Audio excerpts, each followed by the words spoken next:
International.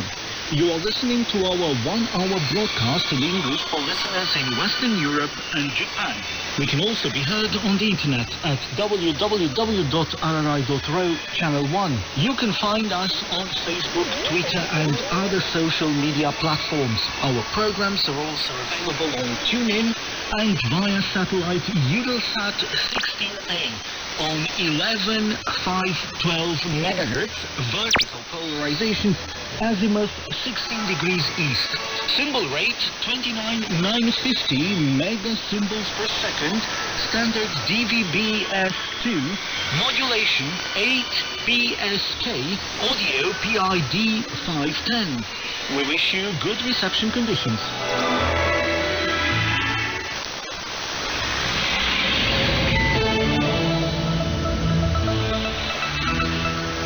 Welcome, I'm Mihaela Ignatescu with the news, the headlines. The Romanian health minister says that the medical flows and the care of COVID-19 patients will be reconsidered. The North Atlantic Alliance, together with the EU and the strategic partnership with the US, ensure the best protection that our country has benefited in its entire history, Prime Minister Florin Câțu said on NATO Day. And at the European Weightlifting Championships in Moscow, Romania has won 8 medals, of which 3 gold. On Sunday, the Romanian Minister of Foreign Affairs, Bogdan Aurescu, held talks in Amman with his counterpart, Ayman Safadi. The talks focused on boosting bilateral relations. The Romania-Jordan Treaty on Extradition and the Memorandum of Understanding on Cooperation between the Justice Ministries of the two countries were signed. An intergovernmental agreement on cooperation in disaster prevention, limitation and elimination was also concluded. The two diplomats highlighted the potential for developing bilateral cooperation in sectors such as agriculture, construction, energy, defense and IT, and addressed ways to increase the volume of economic exchanges and investments, according to a Minister of Foreign Affairs statement. Bogdan Aurescu also appreciated the close partnership between Romania and the Hashemite Kingdom of Jordan in the field of education, which plays an important role in strengthening the ties between the two countries. With more than 13,000 Jordanian graduates of Romanian universities, Minister Aurescu expressed satisfaction that many of them currently hold leadership positions in the Jordanian public administration. Regarding the Middle East peace process, Aurescu reiterated Romania's traditional stand for a two-state solution, Israel and Palestine to coexist in peace and security, and stressed the need for direct dialogue between the parties. Over 4,150 new cases of COVID-19 were reported on Sunday in Romania, most of them in Bucharest. 97 deaths associated with the new coronavirus and 1,500 patients in intensive care were also reported. So far, 974,000 people have been infected and 24,000 have died in Romania. The Minister of Health, Vlad Voiculescu, announced after a meeting with hospital directors that there were over 160 children with COVID-19 in hospitals, 16 of them in intensive care. He also said he would take steps to rethink medical flows and focus all efforts on caring for the COVID-19 patients, and stated that COVID-19 non-related emergencies would be directed to hospitals that had not previously provided emergency services. The capital and 13 counties are in the red zone, with over 3 cases per 1,000 inhabitants in the last 14 days. The highest incidence is registered in Ilfov County, 9.08. In areas where the incidence is higher than 4 cases per 1,000 inhabitants, the movement of people on Friday, Saturday and Sunday is allowed only until 8 p.m., not until 10 p.m. as in the rest of the week. Also, on these days, the shops close at 6 p.m. The measures become valid also during the week if the incidence rate exceeds 7.5 cases per 1,000 inhabitants. The national vaccination campaign continues in Romania with some 50,000 doses administered every day. So far, more than 2 million people have been vaccinated and half of them have received the second jab.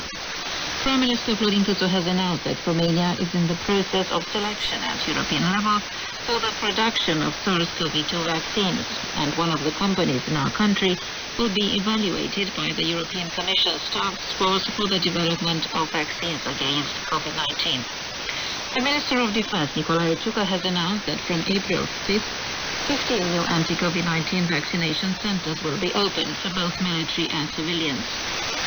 NATO Day is celebrated in Romania every year on the first Sunday in April.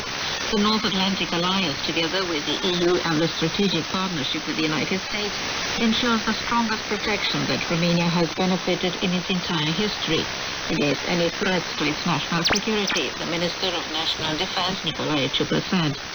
He also mentioned that the Romanian forces were already in Afghanistan and Kosovo when Romania was invited to join the alliance.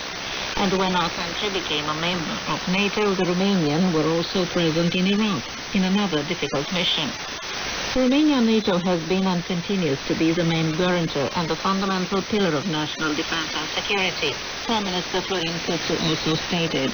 He also said that Romania has an active and significant contribution to allied missions and operations, as well as a distinct and active role in shaping NATO policies and decisions, including measures to strengthen the deterrence and defense posture.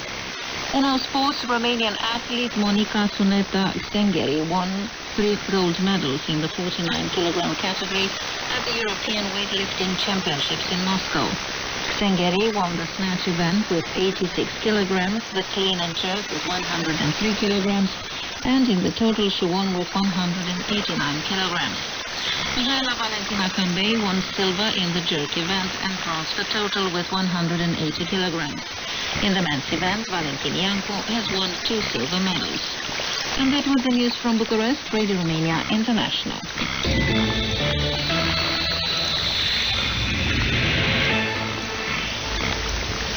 This is Radio Romania International broadcasting from Bucharest.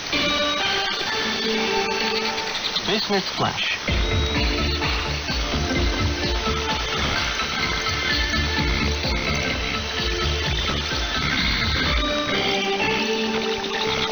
Welcome, I'm Mihaela Ignatescu.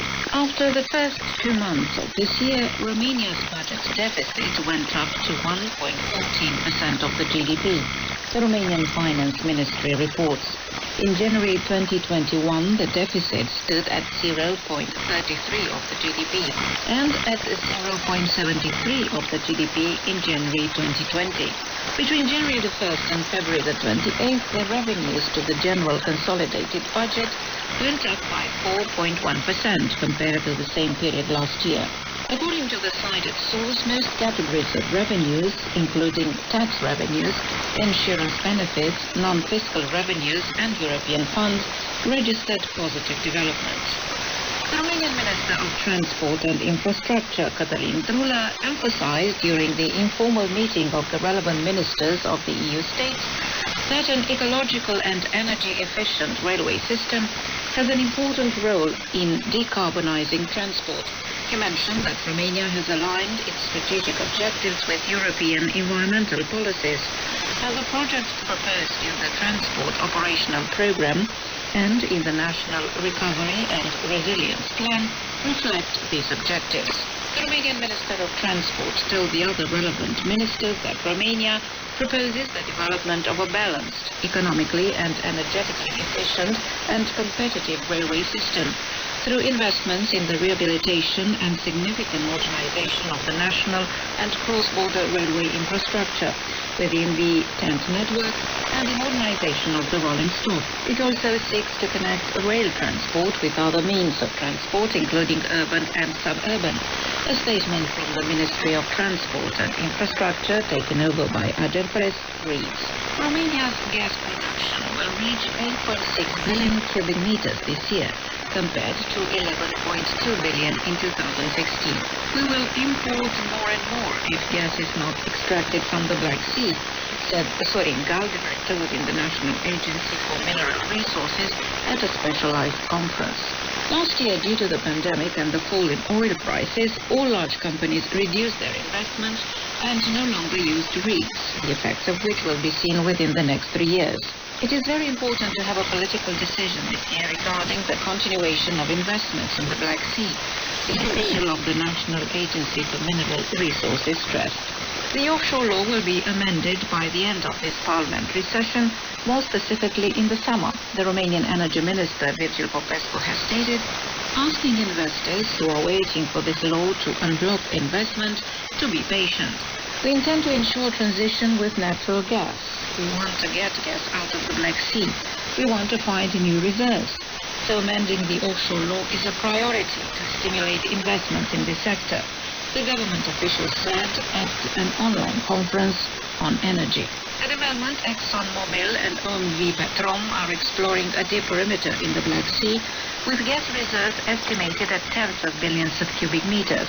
However, ExxonMobil announced a year ago that it wanted to withdraw from Romania, and OMV Petrom has stated that it will continue to invest only within a stable legislative and market framework, emphasizing that the decision depends on the amendment of the offshore law.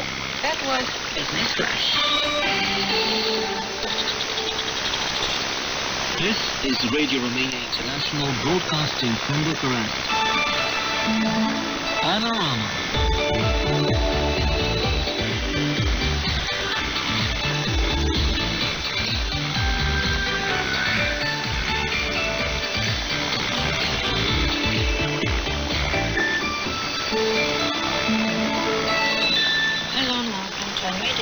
Panorama, a selection of the most interesting programs broadcast in the past 2 weeks. I'm your host, Elena Enache.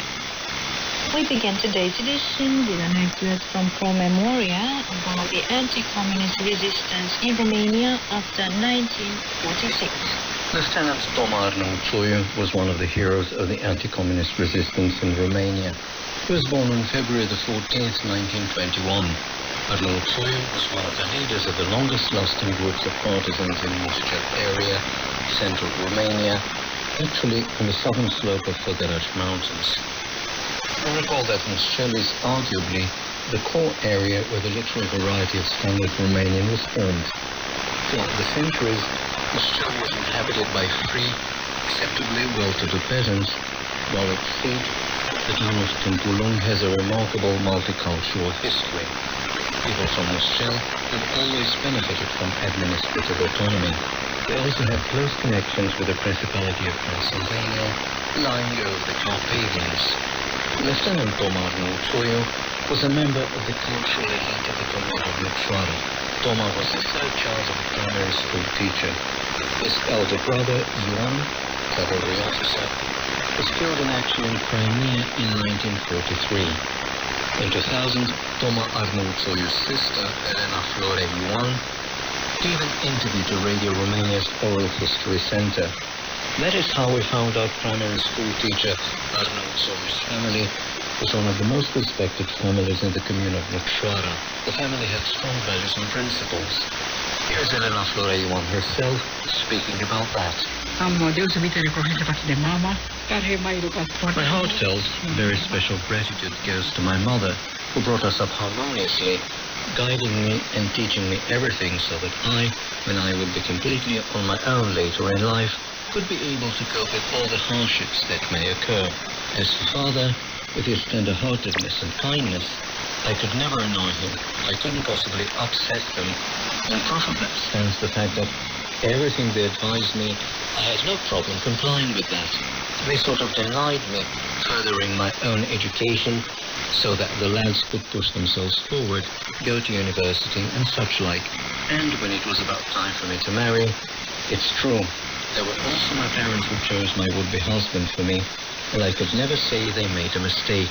They always guided me to take the right path, teaching me to be honest, hardworking, respectful, and behave in society so that I could not embarrass myself in front of anybody. Toma Arnautoiu was wounded on the front line. He got admitted to the Royal Guard Battalion, an elite military unit.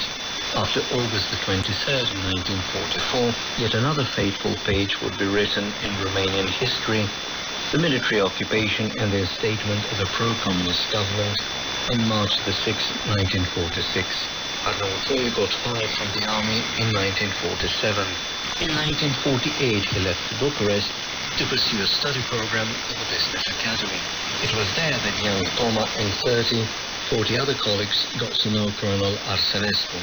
Together, they drew up a plan to muster a group of partisans capable of fighting in the mountains against the government.